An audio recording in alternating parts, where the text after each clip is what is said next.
Ma'am, আমি class 12-এর science স্ট্রিমের একটা student. পড়াশোনায় খুব খারাপ না, আবার খুব ভালোও না। আমাদের বাড়িটা একটু গ্রামের দিকে, যেখানে থেকে কিছুই করা যাবে না। মানে আমি যদি চাকরি করি বা অন্য কিছু করি তো আমাকে বাইরে যেতেই হবে। তো আমার ডিসিশন সেটাই ছিল। কিন্তু রিসেন্টলি আমার মায়ের একটা কথা আমাকে ডিপ্রেসড করে দিয়েছে। কথাটা হলো, আমার মা আমার পাশের বাড়ির কাকিমার কাছে একদিন বলেছেন গল্পে গল্পে একটু হতাশার সঙ্গে, হ্যাঁ এখনকার দিনে ছেলেপুলে নিয়ে আর কি হবে, এই দেখো না আমার একটা ছেলে, ছোট থেকে কত কষ্ট করে বড় করলাম, আর কদিন পর চাকরি করে বাইরে চলে যাবে। এর কিছুদিন পর ওই কাকিমা এইসব আমাকে বলেন, আর এই কথাগুলো আমাকে খুব চিন্তায় ফেলে দেয়। মানে কিছুদিন ধরে এটা নিয়ে আমি ডিপ্রেসড হয়ে আছি। মানে আমার মা চায় যে আমি তাদের কাছে থেকে কিছু করি, কিছু বুঝতে পারছি না। আর আমাদের বাড়িটা যেহেতু একটু গ্রামের দিকে, তো এখানে থেকে ভালো কিছু করা যাবে না, কিছু করতে গেলে আমাকে বাইরে গিয়ে থাকতে হবে। এবার তুমি বলতে পারো যে তুমি চাকরি করে তোমার মা বাবাকে নিয়ে তোমার কাছে চলে আসবে, but this is not possible. আমার বাবা একজন ব্যবসায়ী, আমাদের বিজনেস খুব ছোটও নয় আবার খুব বড়ও নয়। তো আমি কিছু বুঝতে পারছি না আমি কি করব। এটা নিয়ে মাঝে মাঝে খুব চিন্তা হয়। ভাবছি বাবার সাথে বিজনেস করব, কিন্তু এটা কি ঠিক হবে? এইটুকুই বলার ছিল আমার। যদি কোনো এই সমস্যার সমাধান থাকে তো ভিডিওর মাধ্যমে জানিও, আর আমার নামটা গোপন রেখো। থ্যাংক ইউ সো মাচ যে তুমি আমাকে এতটা গুরুত্ব দিয়েছো এবং এতখানি বিশ্বাস করে তোমার সমস্যাটা আমাকে লিখে পাঠিয়েছো। দেখো, আমি চাই না যে তোমার ডিসিশনটা আমি নিই। আমি চাই তোমার ডিসিশনটা ইন্ডিপেন্ডেন্টলি তুমি নাও। তাই আমি কিছু কিছু ফ্যাক্টর আলোচনা করে তোমাকে হেল্প করতে পারি। দেখো, তোমার সমস্যাটা হচ্ছে এরকম যে তুমি চাও বাইরে গিয়ে চাকরি করতে যাতে অবস্থার একটু উন্নতি হয়, কিন্তু বাবা মার থেকে দূরে থাকাটা ইম্পসিবল হচ্ছে বা কঠিন মনে হচ্ছে। অন্যদিকে বাবার সাথে বিজনেস করলে তোমার মনে হচ্ছে যে কিছু ইনসিকিউরিটিস থাকতে পারে, যেটা মনে হওয়াটা সম্পূর্ণ স্বাভাবিক। এখানে দাঁড়িয়ে তুমি কি করবে তুমি বুঝতে পারছো না। ফার্স্ট অফ অল, তোমার সায়েন্সের এক্সাম খুব ভালো হোক। আপাতত এটাতে খুব ভালো করে ফোকাস করো, তাহলে দেখবে আপনি আপ অনেক রাস্তা খুলে যাবে। পরের ডিসিশনগুলো কিভাবে নেবে তার কিছু ওয়ে আউট আমি তোমাকে দিয়ে হেল্প করতে পারি। আমি নিজে বাড়ির বাইরে থাকি। আমার বাড়ি কৃষ্ণনগর এবং আমি থাকি বারাসাত। আমি কলেজে উঠেছি, মানে দূরে গিয়ে থাকি, এই 1 বছর পূর্ণ হলো আগস্টে।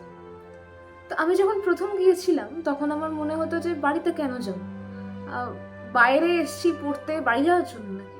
তা তো নয়। আস্তে আস্তে যখন 1টা বছর যেতে শুরু করলো, প্রথম 6 মাসে আমি বাড়ি আসিনি। প্রথম 6 মাস মানে প্রথম যে সেমিস্টারটা গেছে তাতে আমি বাড়ি এসেছিলাম মাত্র 2বার।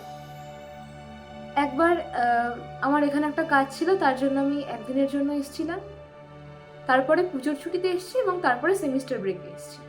তার মাঝে আমি বাড়িতে আসিনি এবং এই 6 মাসে আমার কিছু মনেও হয়নি তেমন। আমি কানেকশনই ফিল করিনি। আমার একবারও এটাই মনে হয়নি যে মন খারাপ হচ্ছে।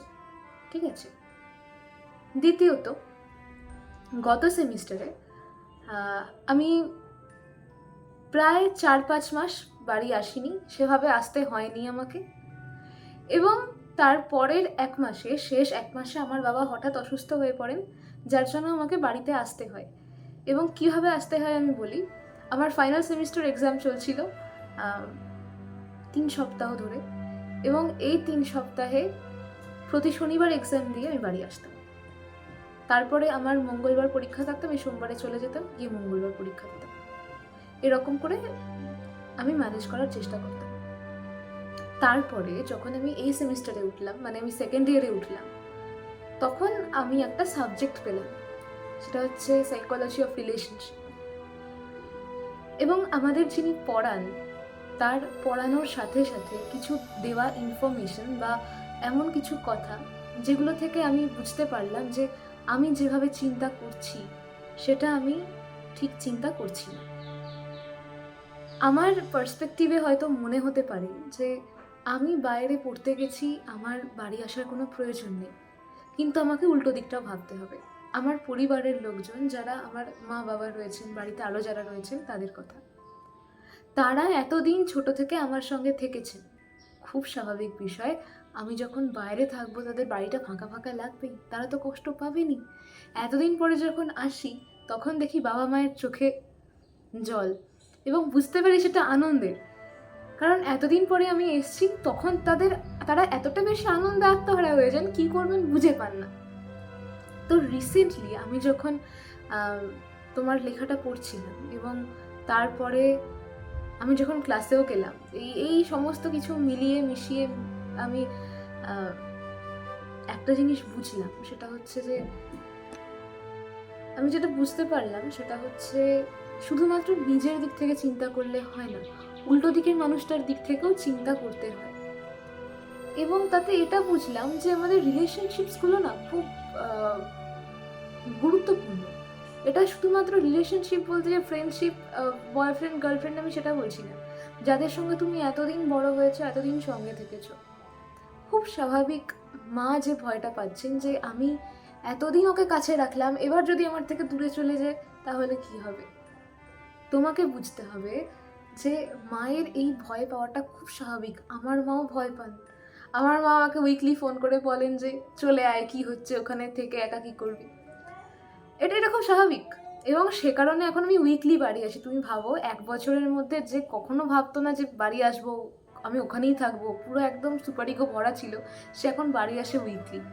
ঠিক আছে, আমি এটা বুঝতে পেরেছি যে আমার প্রেজেন্সটা, আমি কিছু করি না করি, আমার প্রেজেন্সটা ওদেরকে শান্তি দেয়, ওদেরকে একটা আশ্বাস দেয় যে না, আমার বাচ্চাটা, আমার সন্তানটা আমার সঙ্গে রয়েছে।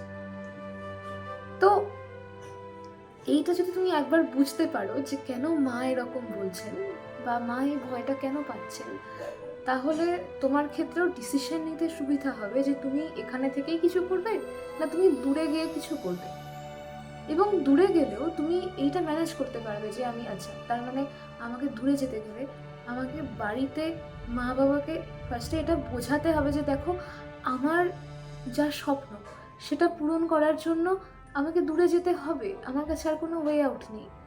ওকে, এবং আমি তোমাদেরকে কথা দিচ্ছি যে তুমি আমাকে যদি মিস করো একটা সার্টেন লেভেলের পরে, আমাকে মিস করতে দেবো না। আমি কন্ট্যাক্ট রাখবো, আমি আসা যাওয়া করব, তোমার সঙ্গে আমার দেখা হবে, আমি তোমাদের সঙ্গে আছি। তোমাকে ইমোশনালি এতখানি বেশি অ্যাক্টিভ হতে হবে তাদের সঙ্গে, যাতে তুমি যদি দূরে থাকো তাহলেও যেন তাদের মনে হয় যে তুমি তাদের সঙ্গেই রয়েছো। এতখানি একটা বন্ডিং তৈরি করতে হবে বাবা মার সঙ্গে। এটা আমিও বুঝতাম না, এটা আমি রিসেন্ট কয়েকদিনে বুঝতে পেরেছি, এবং এটা আমি শিখছি এখন যে কী করে আরও ভালো করা যায়, কী করে আরও ওই আমরা যখন ক্লাস 10-এ পড়তাম, আমাদের একটা কবিতা ছিল, আয় আরও বেঁধে বেঁধে থাকি, ওই বেঁধে বেঁধে থাকাটা আরও কী করে করা যায়, আরও কী করে একসঙ্গে ভালোবেসে থাকা যায়। তো তোমাকে সেই জায়গায় যেতে গেলে, ডিসিশনটা নিতে গেলে আগে এখানে কাজ করতে হবে। তোমাকে মা বাবাকে একদিকে বোঝাতে হবে যে আমি তোমার সঙ্গে রয়েছি, তোমার কোনো ভয় নেই, আমি তোমার কাছেই তো আসবো। এতদিন ধরে এত সমস্যা, এত ঝামেলার মধ্যে তুমি আমাকে বড় করেছো, তুমি আমাকে আঁকড়ে ধরে রেখেছো, তাহলে আমি তোমাকে ছেড়ে যাবোটা কোথায়? আমার বাইরে এত এত বেশি লোকজন কাঁটা ছড়িয়ে রেখেছে আমার জন্য, আমার সেফ প্লেসটা তো তুমি, আমাকে তোমার কাছেই আসতে হবে। তো বাবা মার মধ্যে যেন এই বিশ্বাসটা তোমার প্রতি তৈরি হয় যে তুমি যদি পড়াশোনা বা কাজের সূত্রে বাইরে যাও, তবুও তারা ইমোশনালি তোমাকে মিস করবেন না। তার জন্য তোমাকে সেইভাবেই ম্যানেজ করে বাবা মাকে কিছুদিনের জন্য ওখানে নিয়ে গিয়ে রাখলে, বা মা বাবার সঙ্গে তুমি দেখা করতে তোমার বাড়ি চলে এলে, এই জিনিসগুলোকে করতে হবে। এবং তোমার যদি মনে হয় যে তুমি এখান থেকেই কন্টিনিউ করতে পারো, তাহলে তুমি সেটাও করতে পারো। কিন্তু তোমার প্রবলেমটা যেহেতু এটা রিলেটেড বেশি যে আমি যদি দূরে চলে যাই, মা ভয় পাচ্ছেন আমি তাকে ছেড়ে চলে যাচ্ছি, এটা আমি কি করে করব? তোমাকে সৎ পথে থেকে, সৎভাবে এবং ভালোবাসা দিয়ে, আশ্বাস দিয়ে, বিশ্বাস ভরসা দিয়ে মা বাবাকে এটা বোঝাতে হবে যে হ্যাঁ, আমাকে হয়তো আমার কাজের জন্য দূরে থাকতে হচ্ছে, তার মানে এটা নয় যে আমি তোমাদের সঙ্গে নেই। তোমাকে একই সঙ্গে তাদের ইমোশনাল সাপোর্টও দিতে হবে দূর থেকে এসে। তোমাকে ফিজিক্যালি এনাফ প্রেজেন্টও থাকতে হবে তাদের কাছে, যাতে তোমার প্রেজেন্সটা তাদেরকে শান্তি দেয়। এইভাবে যদি জিনিসটা নিয়ে এগোতে পারো, তাহলে আমার মনে হয় আরও অনেক সুবিধা হবে। আমি যতখানি পারলাম হেল্প করার চেষ্টা করলাম। আমি তোমাকে একদম বেস জায়গাটা বুঝিয়ে দিলাম। এবার আমার মনে হয় তুমি ডিসিশন নিতে পারবে। তুমি খুব ভালো করে পরীক্ষা দাও এখন, তারপরে ডিসাইড করো তুমি পড়াশোনা কী নিয়ে করবে, এবং সেই মতো তুমি ডিসাইড করো যে তুমি বাড়ি থেকে করবে না দূরে গিয়ে করবে। বাবা মায়ের সঙ্গে কথা বলো বিষয়টা নিয়ে, খোলাখুলি আলোচনা করো। সবসময় জানবে ক্লিয়ার কমিউনিকেশন সব কিছুর সলিউশন। মাকে গিয়ে জিজ্ঞাসা করো, মা আমার জন্য তো মনে হচ্ছে এটা ভালো, আমি এটা করতে চাই, কিন্তু এটা করতে গেলে আমাকে তোমার থেকে দূরে থাকতে হবে।